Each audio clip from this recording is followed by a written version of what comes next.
Chat, come back in frame.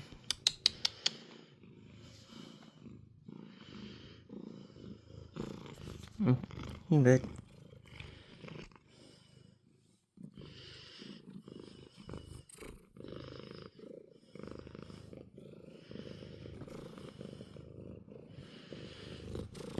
So, because of growing up playing with Bionicles, and also being a Sonic the Hedgehog and Ecology fan, when I think of art characters or art props, I think of them in terms of pose and motion. This is very bad. This was supposed to be a perspective piece, but even in my deleterious, what is the word? Out of practice, very rusty state, because I used to be good at art. I also used to be good at singing, believe it or not. One second. I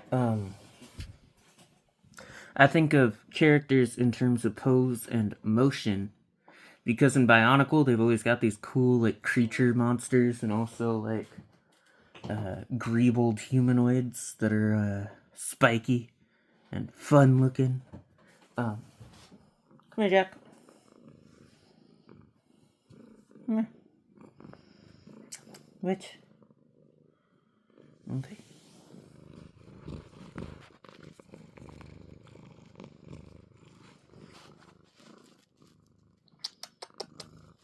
Okay. Okay. I'll try to get you in frame. Come here.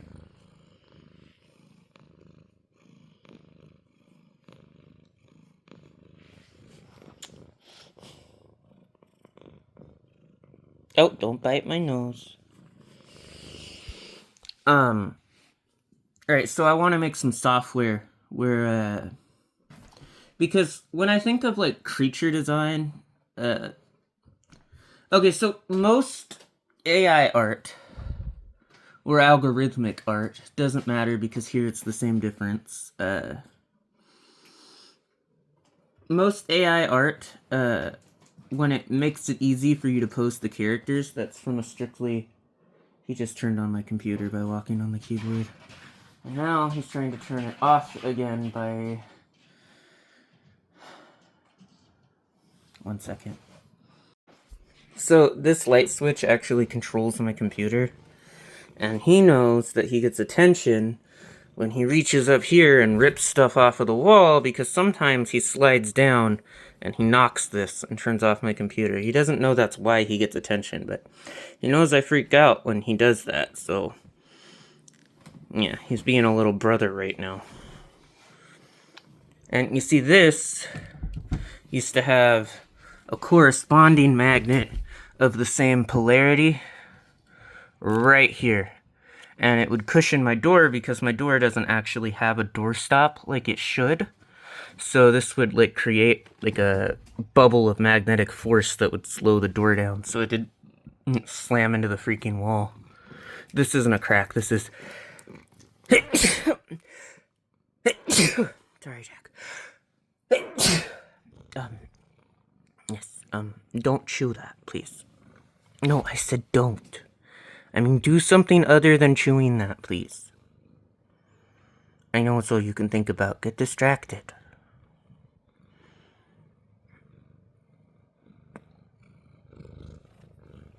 You like the camera? What? What are you doing? You can't eat my phone.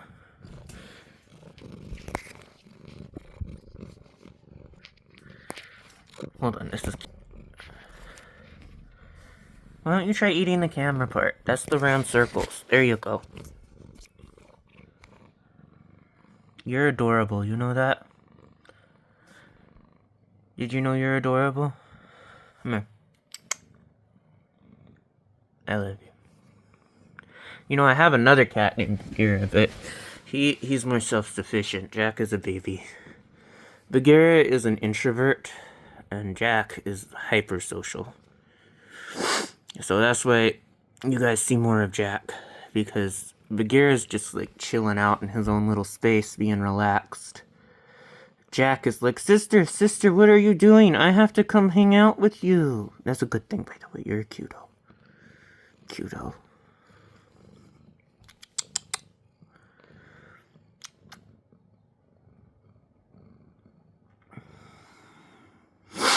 I love you, bud. Do you want out? Okay, 1 second. Here. Okay. Oh. Alright. Okay, so, this, for example, okay?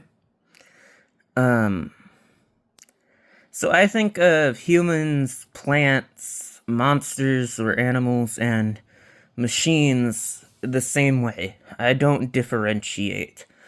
A lot of artists differentiate, and that's because it's very cheap and easy to get a pre-built human skeleton in 3D modeling and also AI generative poses and shit. But if you want to do it for like a creature or like a custom thing that you imagined, you have to do it yourself the hard way. And, you know, like, people who love generative AI, they can't do shit. They're babies, bro. They're like baby artists. So, this, for example, I would either put a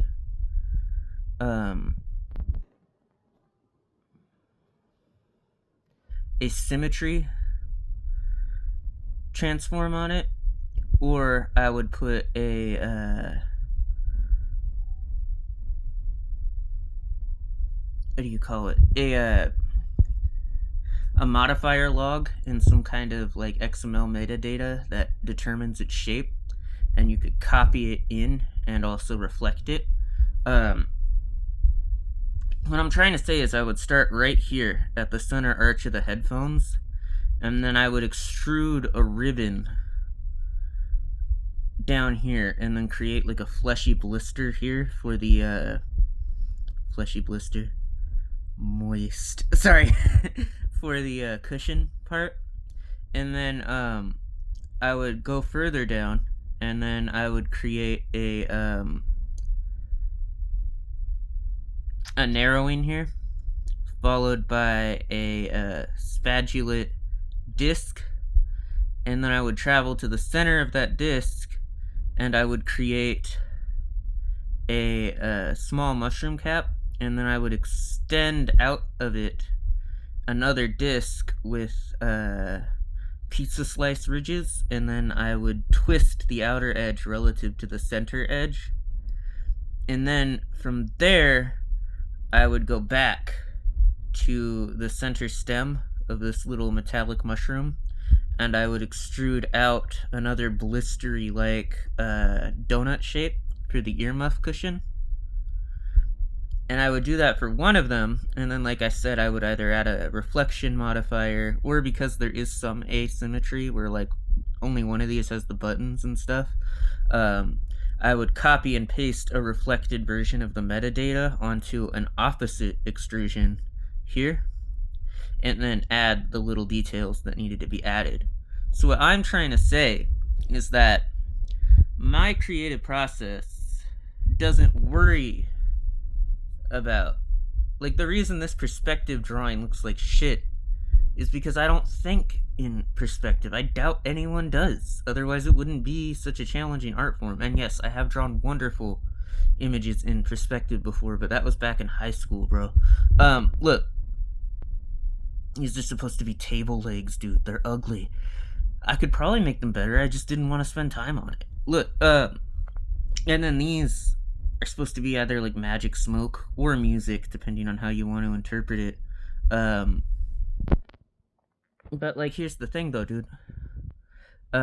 This doesn't just extend to making headphones, okay? That way that my brain works also extends to vines, like plants with their leaves and stuff.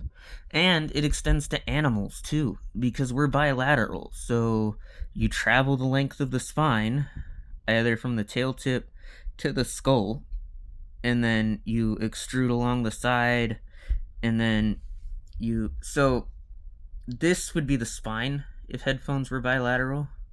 it would just be a featureless piece of plastic from the head to the tail, very narrow and flat, with very large wings, like some kind of like horribly deformed bird. Um, and that's how I'd design animals too. And then plants, obviously, like, dude, I just said it's growing and it's protruding all of these elements, just like how plants protrude like a repeating set of elements for their leaves and stuff like that. And then the wonderful thing about this is you could use, these are basically splines. Like, motion can be explained as a spliner path, which means that you can control it, because splines are bendable. So you could place arbitrary control points and handles onto the spline, and it would let you deform it or translate it however you want. So like this, let's say we wanted this cushion to rotate like a wheel for some reason. Like, we already rotated it for this, okay? We just didn't do a complete rotation. This could be a complete rotation. And every time we go 360 degrees, we could just reset it and no one would know. I believe with Spinors, which is like an advanced mathematical topic, you have to go 720 degrees. I could be wrong, though. Either that or it's the opposite, where you go 180 and it resets for some reason. Math is like that. It's so complicated, it's either half or double when you try to remember it and you're not, like, on the wavelength at the moment. But yeah, so this is how I think, dude. Everything is just motion and poses. That's how I think. Like, a figure, a static figure, I don't see it as static. I see it as a growth pattern. Like when you see a lightning strike hit the sand, and then it melts the sand into the shape of the lightning and you dig it up, you can see where the lightning entered the sand and then where it exited, or tried to exit before running out of energy. That is how I see every living thing, even every mechanical thing on the planet. So I want to make software that lets you create in terms of motion and pose. Because 3D modeling software is absolutist. You start from the outside in, but I don't want to do that. I want to design things developmentally. Like you start with a one-dimensional line, and you extrude it into a very thin rectangle, and then you extrude that into a rectangular spline. And then along the spline, you add points where it adds an element from itself as a single part. Because even... Sorry, I'm going to turn this into a really cushy, distraction-free writing environment. But even stuff like this, which I assembled out of lots of tiny pieces, it's designed as if it were a singular, like, part. Like, because it's supposed to come together into one piece. Sorry, I'm a One Piece fan, so my brain just got distracted hearing the phrase One Piece. Because of that, it could be a single part. Because it tries to emulate being a single part. So when you design it, you are allowed to design it as a single part. I mean, it won't be easy to assemble or produce, and that's why we don't. But in terms of, like, animation and character design, if I were to build this, I would probably start here. And then one of these would be going all the way to the center, and then it would create the rest of the structure. And the other one would have a little hook that mates around a track around the center.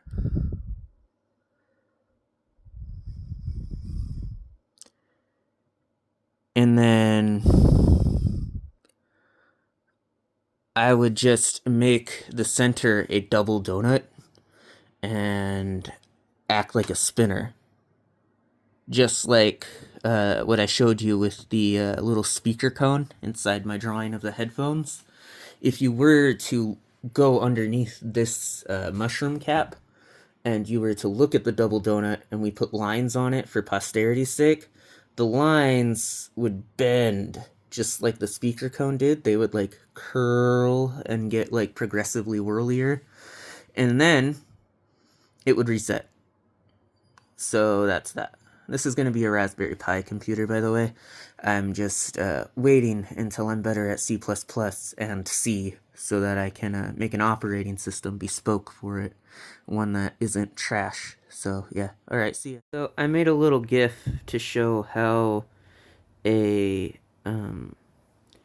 continuous circle could be made to act like a wheel using math, not physically.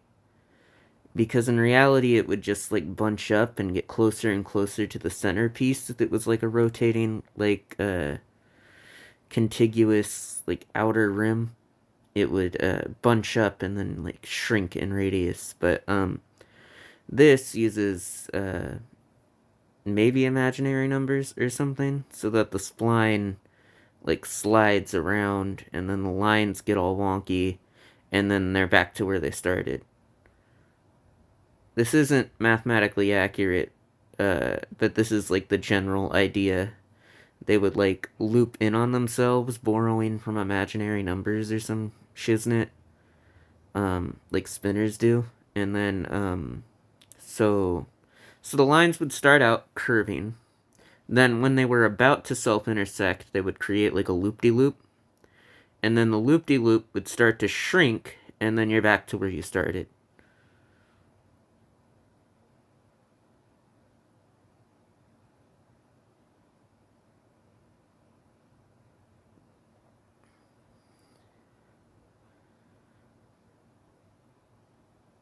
Like that. That's all.